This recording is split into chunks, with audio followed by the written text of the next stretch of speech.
The year is 2014. Middle schoolers everywhere can't get enough of Flappy Bird on their iPod Touch. Videos of the Harlem Shake are everywhere you look. There are more frozen yogurt shops than there are mattress stores. And the Vanderbilt Commodores just capped off a 9-win season with a bowl win in Birmingham. Yes, the Vanderbilt football Commodores. When you come to our house, we show you how to play some SEC ball. It don't matter where you're from, you're gonna know what ball we play. Alabama, you're next. Doesn't matter which tailback you give it. Just won 9 games in 1 year. For any fan who's relatively new to the sport of college football, they probably know Vanderbilt as the pitiful punching bag of a respectable SEC East division. It wasn't always this way, though. Just 1 decade ago, the Commodores strung together 3 consecutive bowl appearances, winning 2 of them. Prior to this stretch, the program only had 4 appearances in its entire history, dating all the way back to 1890. Something clearly had to have happened for this turnaround. Maybe not something, but rather a someone. That someone was none other than James Jeffrey Franklin.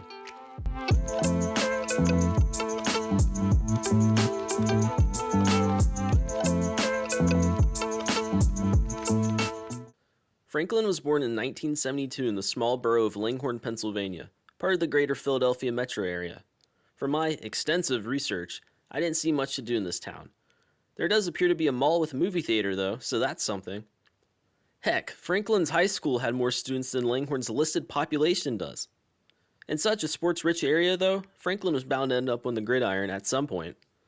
He attended East Stroudsburg University, where he played as a quarterback and was even named a finalist for the Division II Player of the Year award in 1944. In 1994. Following his playing career, Franklin entered the coaching world with a number of assistant gigs for plenty of positions. He broke into Division I in 1997 as a wide receivers coach at James Madison University. He then took a position as tight ends coach at Washington State the following year. Fast forward to 2006. After some more gigs and a stint with the Green Bay Packers, Franklin received his first opportunity to be an offensive coordinator with Kansas State.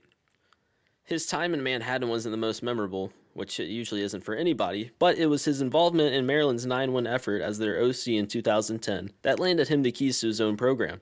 After an abysmal 2-10 campaign the year prior, the Terps boasted the ACC's second-best offense, only trailing Tyrod Taylor's Virginia Tech Hokies.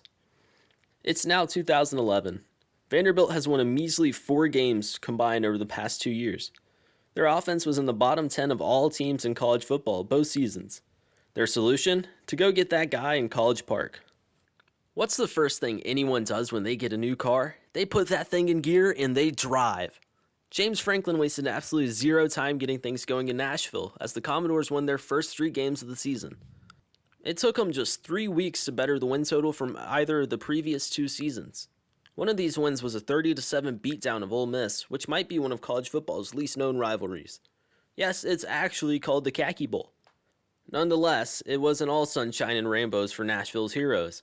A 3-game losing streak soon followed, all 3 of which were SEC games. They rebounded with a non-conference win against Army, but ping-ponged for the rest of the season to finish 6-6. But hey, are you thinking what I'm thinking?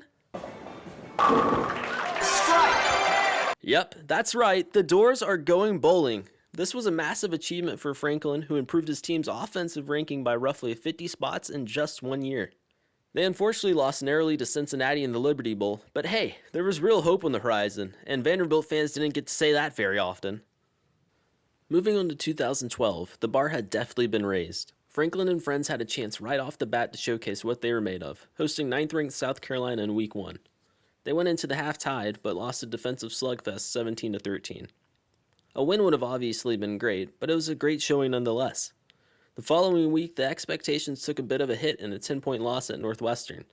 Vandy went 2-2 in their next 4, with the losses coming to number 5 Georgia and number 4 Florida. Wow, the SEC East was actually kind of stacked back then. What came next was astonishing. Sitting at 2-4, they then rattled off 7 straight wins, including the Music City Bowl against NC State. Granted, none of these wins came against ranked competition, but they won by an average of 22 points per game. Even the losses were impressive in their own right, with 3 out of the 4 coming against top 10 teams. Okay, so this James Franklin dude is a pretty good coach. He had 1 really good year or whatever, but surely he couldn't keep this charade in Nashville going, right? Right? All eyes were on Franklin going into 2013. If he could do this at a school like Vanderbilt, imagine what he could do at a school that actually cared about football. Excitement was quickly marred by controversy, though, when news broke of a disgusting scandal involving 5 of the team's players. I won't go into detail, but the accounts of misconduct that took place are sickening.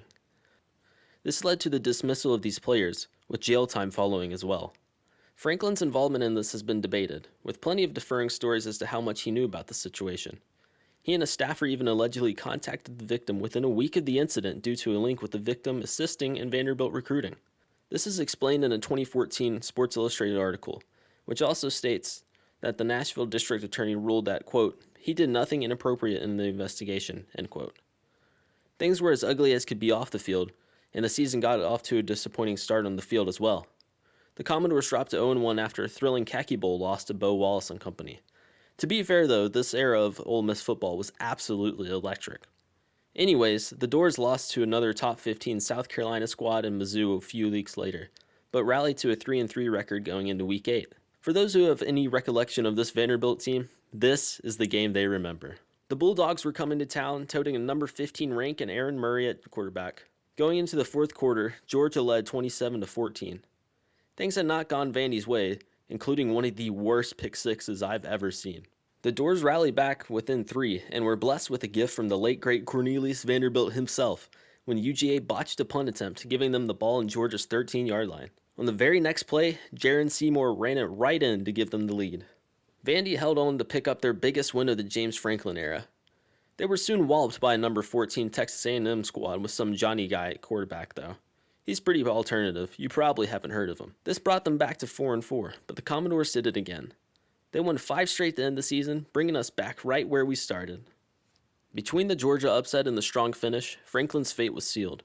Normally it would be an SEC school trying to pluck someone like him from an inferior opponent, but this was Vanderbilt. Contrary to your likely assumptions, Vandy actually scratched and clawed to keep Franklin in town. According to this 2014 article by Audrey Snyder for The Athletic, significant effort was made, including a large contract offer and improved facilities. The suitors are what mattered, though. Texas and Penn State were in hot pursuit of Franklin, which far outweighed what Vanderbilt had to offer. These were established football powerhouses that would enable Franklin to reach new heights in his burgeoning career. Penn State almost didn't get their homegrown guy, though, as Franklin became annoyed with how long the process was taking. Given the off-the-field situation at Vanderbilt, combined with Penn State's track record, it's easy to see why they were hesitant about making any impulsive decisions with this hire. Eventually, Franklin was named Penn State's next head coach on January 11, 2014. Since then, he has made the Nittany Lions nationally relevant again, and even won a Big Ten championship in 2016. This came in the same year as one of the most memorable games of the decade when they knocked off Ohio State in a whiteout thriller. According to some, Penn State enters this season as a legitimate threat to make the college football playoff and compete for their first national championship since 1986. Meanwhile, Vanderbilt plummeted to 3-9 in the year following Franklin's departure. In the time he's been gone, the Commodores have posted an abysmal 34-73 record overall. However, head coach Clark Lee has created buzz and is entering his 3rd season in Nashville with real hope on the horizon. They even received a vote in the coaches poll at SEC Media Day to win the conference. Was this Clark Lee? Probably, but I admire the confidence. I get it, we've all voted for ourselves in a student council election a time or two. Hopefully Lee has better results with that than I did, though. Given the trajectory of Vanderbilt football under Franklin, it's hard not to wonder, what could have been? With continued investment into the program and a great coach for the last decade, who knows where Vandy could currently be? It's hard to believe that they would surpass the conventional SEC powers, which likely played into Franklin's decision to leave. By 2013, though, he had Vandy's recruiting just on the cusp of cracking the top 25 nationally. This year, they didn't even make the top 50. There were obvious barriers that would have limited Franklin in Nashville, but I really do think he could have kept them consistently in the top 25 and maybe even have gotten a New Year's Six Bowl at some point. Or it could have all come crashing down. The jump to the bigger pond doesn't always work, but it's gone quite well for Franklin and Happy Valley. Who knows? Perhaps we'll see Clark Lee bring the Commodores back to similar heights in the next few years. Until then, though, they'll be stuck being a baseball school. And you know what? There's nothing wrong with that.